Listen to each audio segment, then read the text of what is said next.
Pourquoi la création d'une monnaie BRIC n'est pas simple? La création d'une monnaie de réserve BRIC+ ne sera pas facile, affirme le ministre indien des Affaires étrangères, Dr Subramaniam Jaishankar, en soulignant la nécessité d'aligner de nombreux protocoles avec les différentes politiques fiscales et monétaires des États membres. Dr Jaishankar a déclaré aux journalistes à New Delhi que l'accent était mis davantage sur le règlement des paiements dans les devises respectives des pays que sur l'établissement d'une nouvelle unité pour le bloc. Les membres des BRIC ont leur propre monnaie, donc beaucoup d'entre eux se demandent pourquoi ils auraient besoin d'une troisième monnaie pour régler leurs transactions, ce qui est tout à fait compréhensible. Parfois, c'est une question de liquidité, parfois de confiance, a-t-il expliqué en s'adressant aux journalistes de la région Indo-Pacifique. Les gens ont soulevé la question de savoir s'il devrait y avoir une monnaie BRIC. Mais, pour que des pays aient une monnaie commune, il faut un alignement énorme de leur politique fiscale, monétaire et économique fondamentale. Et quand on regarde les normes des BRIC, je pense qu'il faut être réaliste quant à l'ampleur de l'alignement parmi les membres. Les BRIC sont une organisation intergouvernementale fondée par le Brésil, la Russie, l'Inde, la Chine et l'Afrique du Sud, et récemment élargie pour inclure l'Arabie Saoudite, l'Iran, l'Égypte, l'Éthiopie et les Émirats arabes unis. On a parlé de la création d'une monnaie de réserve par les BRIC, mais cela concerne davantage la contestation du dollar, et les experts doutent que la dédollarisation aide à réduire les frictions de paiement. Ils soulignent la difficulté de créer une telle monnaie, étant donné qu'aucun des membres fondateurs des BRIC ne recherche une monnaie alternative. Chaque pays membre a certainement un intérêt à maintenir et à étendre l'influence de sa monnaie nationale, déclare Richard J. Grant, professeur de finance et d'économie à l'université de Cumberland, dans le Tennessee, dans un document pour le think tank Free Market Foundation. Chaque monnaie sert d'unité de compte domestique, de moyen d'échange, d'instrument de politique et de source potentielle de revenus pour le gouvernement, appelé seigneuriage. Ceux qui plaident pour une monnaie alternative poussent en réalité pour que leur monnaie nationale soit acceptée à l'étranger, ajoute-t-il. À l'approche du sommet des BRIC en Afrique du Sud en août 2023, le secrétaire aux Affaires étrangères indien Vinay Mohan a déclaré « La partie substantielle des échanges commerciaux et économiques qui ont fait l'objet des discussions des BRIC s'est jusqu'à présent concentrée sur la manière d'accroître le commerce dans les monnaies nationales respectives, ce qui est considérablement différent du concept d'une monnaie commune. » Les questions soulevées lors des discussions sur le développement d'une monnaie BRIC incluent la disponibilité et la liquidité de la monnaie, le risque de change, l'infrastructure bancaire et l'acceptation internationale. La nouvelle ère de la diplomatie économique de la Malaisie liée aux BRIC. Par Maud Faiz Abdullah. Malgré le scepticisme et l'inquiétude suscités par ses détracteurs lors de ses débuts, les BRIC se sont finalement institutionnalisés en un bloc géopolitique officiel ces dernières années. Aujourd'hui, face à un fait accompli, ces mêmes critiques évoquent le spectre d'un capitalisme d'État, autoritaire en voie de formalisation, mettant en péril le soi-disant ordre international libéral et invoquant un éventuel grand déclin du système commercial mondial basé sur des règles. Plus près de chez nous, une grande consternation a été exprimée suite à l'annonce inattendue du Premier ministre Datuk Seri Anwar Ibrahim selon laquelle la Malaisie est non seulement intéressée, mais se prépare à rejoindre les BRIC. Abandonne-t-on le « monde libre » ? Nous disons, restez calmes. Comme le rappelle T.S. Eliot, ne laissons pas la distraction nous détourner de la distraction. D'abord, malgré le poids économique impressionnant et l'influence géopolitique croissante des BRIC, ce n'est pas un accord de libre-échange, ALE, comme l'accord global et progressif pour le partenariat transpacifique, CPTPP. La confusion surgit souvent lorsque les BRIC sont comparés à des accords controversés, comme le TPPA, mais cette comparaison est inappropriée. L'une des raisons fondamentales pour lesquelles les BRIC ne constituent pas un ALE est la diversité des pays membres. Par exemple, le Brésil et la Russie sont de grands exportateurs de matières premières, tandis que la Chine et l'Inde sont des puissances manufacturières et de services, et que l'Afrique du Sud, bien que riche en ressources, possède une économie plus diversifiée. Ces différences justifient des priorités commerciales et des politiques économiques variées, rendant un ALE difficile, voire impossible, à négocier et à mettre en œuvre. Cela ne signifie pas que le développement dirigé par l'État soit nécessairement inférieur aux systèmes issus de Bretton Woods ou du consensus de Washington, ni que le « capitalisme d'État » soit complètement incompatible avec une économie mondiale ouverte, comme nous le verrons plus tard. Dynamique géopolitique. Cela dit, il est vrai que des considérations politiques pourraient compliquer encore davantage la perspective d'un ALE à l'échelle des BRIC. Différents alignements géopolitiques et intérêts régionaux pourraient entraver l'intégration économique approfondie nécessaire à un ALE. L'initiative de la ceinture et de la route de la Chine est un élément clé de sa politique étrangère, souvent perçue comme une diplomatie économique très active, visant à renforcer les liens commerciaux et d'investissement à travers l'Asie, l'Europe et l'Afrique. En revanche, les préoccupations stratégiques de l'Inde concernant l'influence croissante de la Chine en Asie du Sud et dans l'océan Indien ont conduit à une approche d'engagement prudente. Notamment, la Chine a déjà proposé l'idée d'un ALE à l'échelle des BRIC. Cependant, la réponse des autres nations membres a été tiède, reflétant leurs inquiétudes quant aux implications d'un tel accord.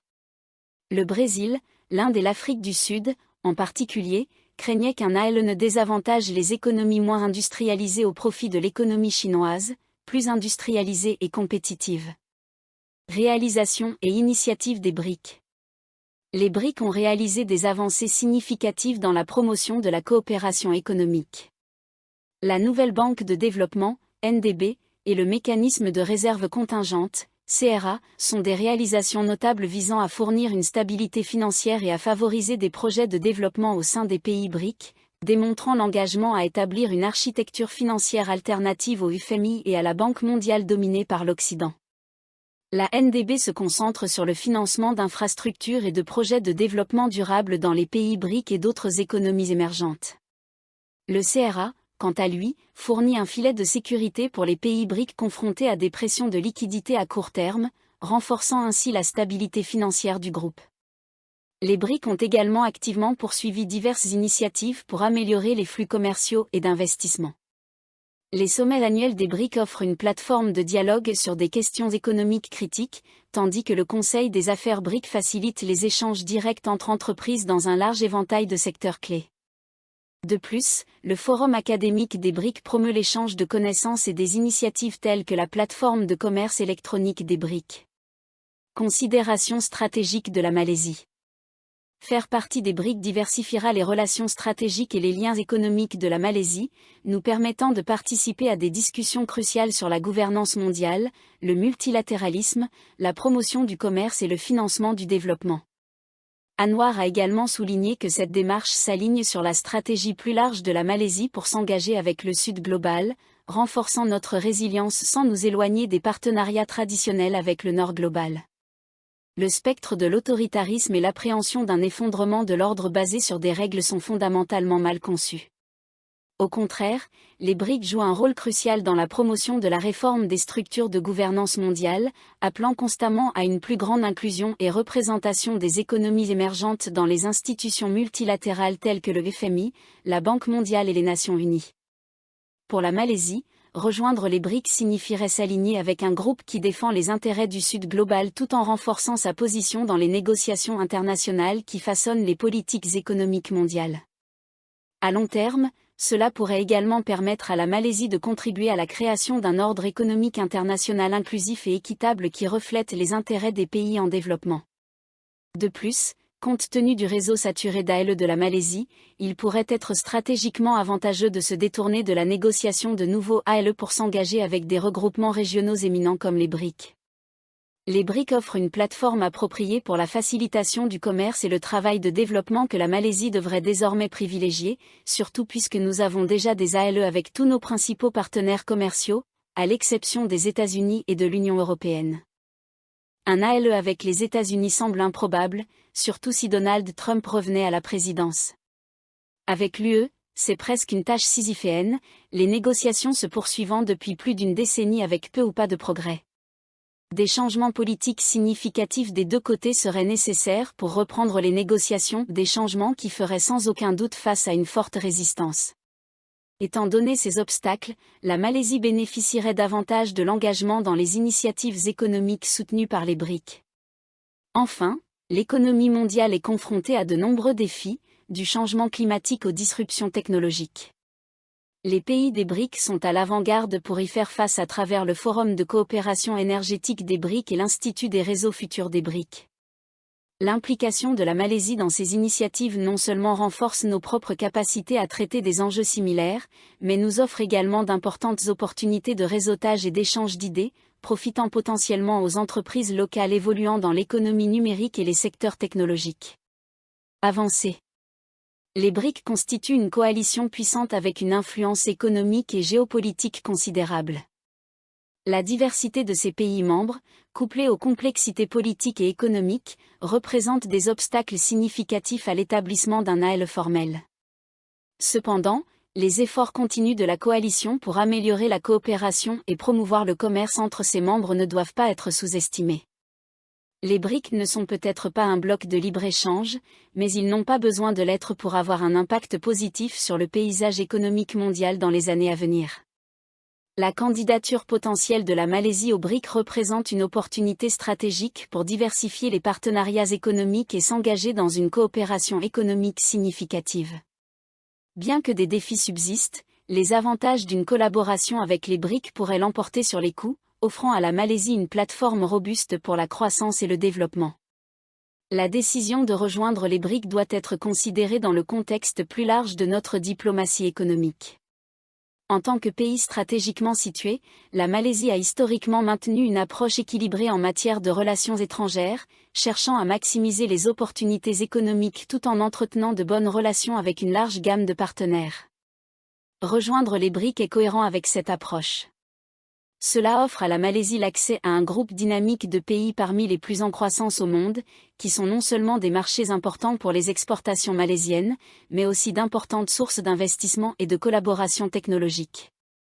Le potentiel de partenariat dans des domaines tels que l'économie numérique, les énergies renouvelables et le développement d'infrastructures est immense. De plus, la Malaisie peut jouer un rôle constructif au sein des BRIC en apportant ses propres expériences et perspectives. L'expertise de la Malaisie en matière de finances islamiques, par exemple, pourrait être précieuse pour les pays des BRIC cherchant à diversifier leur système financier. De même, notre leadership dans l'industrie halal présente des opportunités de collaboration dans la sécurité alimentaire et le commerce agricole. Nous sommes à la croisée de choix stratégiques. Le moment est venu pour la Malaisie de saisir l'opportunité lorsqu'elle se présente ou de perdre nos chances. La réalité des relations Chine-Russie distordue par le concept de « partenariat senior-junior ». Lorsque l'on discute des dynamiques actuelles des relations entre la Chine et la Russie, la conversation revient souvent au concept de « partenariat senior-junior ». Une opinion répandue, notamment en Occident, est qu'avec une coopération accrue entre les deux nations, la Russie se transforme progressivement, mais inéluctablement, en partenaire junior de la Chine. Selon cette vision, le partenaire junior doit opérer sous la direction et la supervision du partenaire senior, ce qui entraîne inévitablement une perte de souveraineté pour la Russie. Examinons de plus près ce concept. Existe-t-il des indicateurs ou des critères précis qui nous diraient quand et comment une nation devient un partenaire junior ? La première hypothèse est que cela devrait surtout concerner le commerce bilatéral. La sagesse conventionnelle suggère qu'en commerçant trop avec Pékin, Moscou devient dépendant de la Chine, et que cette dépendance nuit à la souveraineté de la Russie. Cependant, les chiffres à eux seuls peuvent être trompeurs. La Chine est le principal partenaire commercial d'environ 140 nations à travers le monde. Devrait-on considérer toutes ces nations comme des partenaires juniors de Pékin ? Peut-être que le statut de partenaire junior ne dépend pas de la taille absolue du commerce, mais plutôt de sa structure. L'Occident soutient que les exportations russes vers la Chine manquent de diversité. La Russie exporte principalement du pétrole et du gaz sur un marché d'acheteurs, ce qui fait de Pékin un négociant et de Moscou un preneur de décision. Cependant, cela n'est pas entièrement vrai. La Russie diversifie constamment ses exportations vers la Chine, les produits agricoles étant un exemple concret. En approfondissant le domaine militaire des relations Chine-Russie, nous constatons que Moscou a aidé Pékin avec certaines technologies militaires. La Russie a livré des chasseurs Su-35 et des missiles de défense S-400, renforçant ainsi les capacités militaires de la Chine. Cependant, il est bien connu que la Russie vend des équipements militaires sophistiqués à de nombreux pays, y compris l'Inde. Quant aux livraisons d'armements chinois à la Russie, supposées par l'Occident, la Chine gère l'exportation de ses produits militaires avec prudence et responsabilité, contrôlant strictement l'exportation des articles à double usage. Il semble que Moscou dispose de capacités de production de défense suffisantes et n'ait pas besoin de chercher de l'aide à Pékin. De plus, la Russie et la Chine effectuent régulièrement des exercices militaires conjoints. Ce format de coopération n'est pas unique, la Russie réalise des exercices militaires avec un large éventail de pays, notamment l'Iran, l'Indonésie, le Pakistan, le Laos et même le Nicaragua. Aucun de ces exercices ne peut être considéré comme un signe que la Russie devient un partenaire junior de l'un de ces pays. Dans l'ensemble, il semble n'y avoir qu'un seul indicateur crédible qui suggérerait que Moscou se transforme réellement en « partenaire junior » de Pékin. En tant que « partenaire senior », la Chine devrait avoir la capacité et la volonté politique de restreindre la liberté d'action de la Russie dans les relations internationales, en forçant le Kremlin à ajuster sa politique étrangère selon les « conseils amicaux » venant de Pékin. Mais avons-nous observé des signes spécifiques de cette tendance ? La Chine et la Russie ne sont pas nécessairement d'accord sur de nombreuses questions internationales importantes. En fait, aucune paire de nations au monde n'a des intérêts totalement identiques, quelle que soit la proximité de leurs relations. De plus, quelle alternative les politiciens et analystes occidentaux proposent-ils à Moscou pour ne pas devenir un partenaire junior de la Chine ? Leur logique suggère qu'au lieu de cela, la Russie devrait devenir un partenaire junior des États-Unis. Pourtant, la réalité est que les États-Unis ne parviennent même pas à bien gérer leurs partenaires les plus proches. Si vous ne parvenez pas à gérer vos relations avec de petites nations, comment pouvez-vous attendre qu'une nation beaucoup plus grande comme la Russie suive votre leadership ? Au XXIe siècle, l'idée même de partenaires juniors et seniors semble dépassée et même archaïque. De véritables partenariats internationaux reposent sur le respect mutuel, l'empathie et un équilibre soigneusement calibré des intérêts. Les anciens schémas hiérarchiques de la politique mondiale ne garantiront plus la paix mondiale ni ne favoriseront le développement mondial.